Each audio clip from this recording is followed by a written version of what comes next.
Bonjour à toutes et à tous. Aujourd'hui, on part ensemble pour un voyage vraiment fascinant.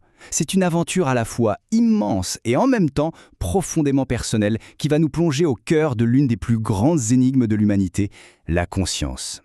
Tout part de cette question. Qui suis-je au fond? C'est peut-être la question la plus simple et la plus vertigineuse qu'on puisse se poser. C'est elle qui lance toute la philosophie et c'est elle qui va nous servir de boussole. Derrière sa simplicité, vous allez voir, elle ouvre la porte à des siècles de débats passionnants. Et pour explorer tout ça, on ne sera pas seul. On a avec nous une sacrée brochette de penseurs, vraiment les plus grands noms de la philosophie occidentale.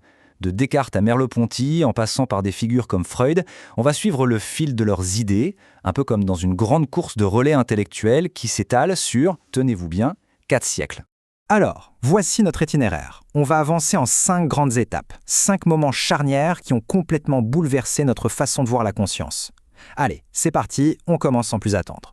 Notre voyage démarre au XVIIe siècle.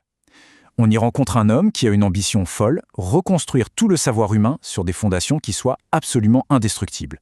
Cet homme, bien sûr, c'est René Descartes. Et sa première pierre, son point de départ, c'est la conscience elle-même. Pour trouver cette fondation, Descartes va utiliser une arme redoutable, le doute.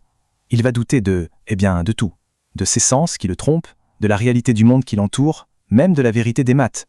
Mais il y a une chose, une seule, qui résiste. Parce que même si un malin génie passe son temps à le tromper, pour être trompé, il faut bien exister, non? Et voilà, c'est ça le fameux cogito. L'acte même de penser, de douter, devient la preuve immédiate, évidente de sa propre existence. La conscience de soi est donc la toute première vérité. Je pense, donc je suis. C'est bien plus qu'une simple phrase. C'est une évidence, une intuition fulgurante. Avec ces quelques mots, Descartes pose les bases du sujet moderne. Un jeu solide, une chose qui pense, stable et parfaitement transparente à elle-même. On a donc notre point de départ, une base qui a l'air en béton. Mais, comme on va le voir tout de suite, ce moi si sûr de lui va très vite être secoué. Et maintenant, le relais passe de l'autre côté de la Manche chez les philosophes empiristes britanniques. Eux aussi, ils reprennent le flambeau, mais leur méthode est différente. Pour eux, tout part non pas de la raison pure, mais de l'expérience, de nos sens. Et forcément, ça va tout changer pour notre fameux moi. John Locke est le premier à se lancer dans cette enquête. Pour lui, le moi, ce n'est pas une sorte de substance un peu mystérieuse. Non, c'est ce qu'il appelle la consciousness. C'est tout simplement notre expérience psychologique qui continue jour après jour. Ce qui fait que je suis la même personne aujourd'hui qu'hier, ce n'est pas une âme qui ne change jamais, c'est la continuité de ma conscience. Et qu'est-ce qui relie tout ça? La mémoire. C'est elle qui tisse le fil de notre identité. C'est une idée qui, d'ailleurs, est incroyablement moderne. Et puis arrive David Hume, et lui, il va pousser la logique jusqu'au bout et faire littéralement voler en éclats le moi de Descartes. Regardez bien la confrontation sur cette diapo, elle est saisissante. D'un côté, on a le moi de Descartes, unifié, stable. De l'autre, la conclusion radicale, presque brutale de Hume. Le moi est une illusion, une fiction. Il n'y a rien de stable là-dedans. Hume nous propose une petite expérience de pensée toute simple. Essayez de vous observer, d'attraper ce moi à l'intérieur de vous. Qu'est-ce que vous trouvez? Hume est formel, vous ne trouverez jamais un moi pur. Vous tomberez toujours sur une perception particulière, une pensée, une sensation de chaud, de froid, un sentiment d'amour, de haine. Le moi, en fait, ce n'est rien d'autre qu'un faisceau, un paquet de perceptions qui change tout le temps. C'est un peu comme une scène de théâtre où les acteurs défilent sans arrêt, sauf qu'en réalité, il n'y a ni scène ni spectateur permanent. Alors, petite pause, si Hume a raison, si notre sentiment d'être une seule et même personne n'est qu'une illusion, qu'une succession rapide de perceptions, qu'est-ce que ça veut dire? Où est la stabilité? Sur quoi on peut baser la responsabilité de nos actes? Vous voyez, la critique de Hume, elle laisse la philosophie face à un vide assez vertigineux. Et c'est là que deux géants de la philosophie allemande entrent en scène. Après que Hume a en quelque sorte dissous le moi, Kant et Hegel vont essayer de le reconstruire. Mais attention, sur des bases complètement nouvelles et beaucoup plus complexes. Kant est vraiment secoué par la critique de Hume. Il est d'accord sur un point. On ne peut pas trouver le moi comme on trouve un objet dans une pièce. Mais, dit-il, c'est parce que le moi n'est pas une chose, c'est une fonction. Imaginez que c'est le système d'exploitation de votre esprit. Il ne fait pas partie des fichiers, mais c'est lui qui organise tout pour que ça ait un sens. Voilà le « je pense » de Kant. C'est cette structure qui accompagne toutes nos pensées et qui fait qu'elles sont bien nos pensées. La conscience n'est plus un simple écran passif, c'est elle qui structure activement la réalité qu'on perçoit. Hegel, lui, va encore plus loin. Pour lui, la conscience de soi ne naît pas tout seul, dans son coin. Elle émerge forcément de la rencontre et même du conflit avec les autres. C'est sa célèbre dialectique du maître et de l'esclave. En gros, deux consciences se rencontrent et chacune veut être reconnue par l'autre. Une lutte s'engage. Celui qui n'a pas peur de la mort devient le maître, l'autre qui craint pour sa vie devient l'esclave. Mais, et c'est là que c'est génial, il y a un retournement de situation. Le maître devient passif. Il dépend du travail de l'esclave. Et c'est l'esclave, lui, qui en travaillant, en transformant le monde, prend réellement conscience de sa propre valeur. À la fin, c'est lui qui a la conscience de soi la plus aboutie. La grande leçon de Hegel, c'est que notre identité se forge dans le regard des autres et dans notre action sur le monde. C'est une idée incroyablement puissante encore aujourd'hui. Arrivé au tournant du XXe siècle, un autre coup de théâtre se prépare. La philosophie, notamment avec Henri Bergson, commence à explorer ce qui est au-delà de la conscience claire et nette.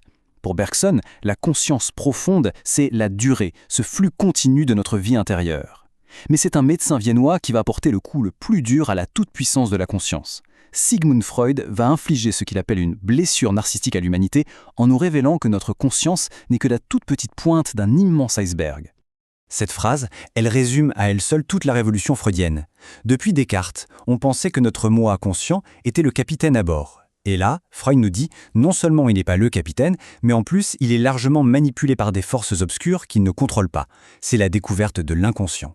Pour Freud, notre esprit, c'est un peu un champ de bataille. Tout en bas, il y a le ça, un chaos de pulsions brutes qui veulent juste du plaisir tout de suite. Tout en haut, il y a le surmoi, une sorte de juge intérieur qui représente les règles de la société et les interdits. Et au milieu, il y a le pauvre moi, notre conscience, qui essaie de jouer les médiateurs entre ces deux-là, tout en gérant la réalité extérieure. Bref, le moi n'est plus du tout un roi dans son royaume, c'est une instance fragile, tiraillée de toutes parts. Après ce choc freudien, la philosophie du XXe siècle va essayer de repenser la conscience d'une nouvelle manière. L'idée, ce n'est plus de la voir comme une chose intérieure, mais plutôt comme une relation au monde. C'est le grand retour de la conscience dans le concret, dans la vie. Le grand initiateur de ce mouvement, c'est Edmund Husserl, et son concept clé, c'est l'intentionnalité. L'idée est simple, mais elle change tout. La conscience n'est jamais vide, elle est toujours conscience de quelque chose. Quand je vois une table. Quand je pense à mes vacances. La conscience est comme un faisceau lumineux, toujours pointé vers l'extérieur. Ce n'est pas une boîte qui contient des idées, c'est une ouverture permanente sur le monde. Jean-Paul Sartre, le pape de l'existentialisme, va pousser cette idée encore plus loin. Pour lui, il y a deux façons d'être. L'en-soi, c'est la réalité des objets. Une pierre est une pierre, point. C'est plein, c'est statique. Et puis il y a le pour-soi, c'est nous, les humains. Et notre conscience, dit Sartre, est un néant. Alors ça peut faire peur, mais ça veut juste dire qu'elle n'est pas une chose définie à l'avance. Elle est un manque, une ouverture. Et c'est justement ce vide qui est la source de notre liberté absolue. On n'est rien au départ, et on est libre de se construire, de se projeter. On est, comme il le dit, condamné à être libre. Et pour finir, Maurice Merleau-Ponty vient boucler la boucle, en réconciliant pour de bon la conscience et le monde. Il en a marre de la vieille séparation de Descartes entre l'âme et le corps. Pour Merleau-Ponty, la conscience n'est pas dans ma tête. Elle est incarnée. Je ne suis pas un esprit qui habite un corps. Je suis mon corps. C'est à travers mon corps, mes sens, mes mouvements que je fais l'expérience du monde. La conscience est une expérience vécue, corporelle, enracinée dans le monde. Quel périple quand on y pense. On est parti de l'idée d'un moi qui était une forteresse de certitude avec Descartes. On l'a vu se dissoudre complètement avec Hume, puis on a exploré ses profondeurs cachées, son inconscient avec Freud. Et finalement, on l'a retrouvé non pas comme une entité pure et isolée, mais comme une conscience engagée, incarnée et totalement immergée dans le monde. On va donc se quitter sur cette question qui reste ouverte. Au fond, pendant tout ce temps, est-ce que les philosophes ont découvert ce qu'était la conscience, comme on découvre un nouveau continent, ou bien est-ce qu'à chaque époque, ils ont plutôt inventé des concepts, des nouvelles manières de se voir, qui ont elles-mêmes façonné ce qu'on appelle la conscience? La question reste posée, et c'est peut-être ça la plus grande leçon de la philosophie. Merci beaucoup de m'avoir suivi.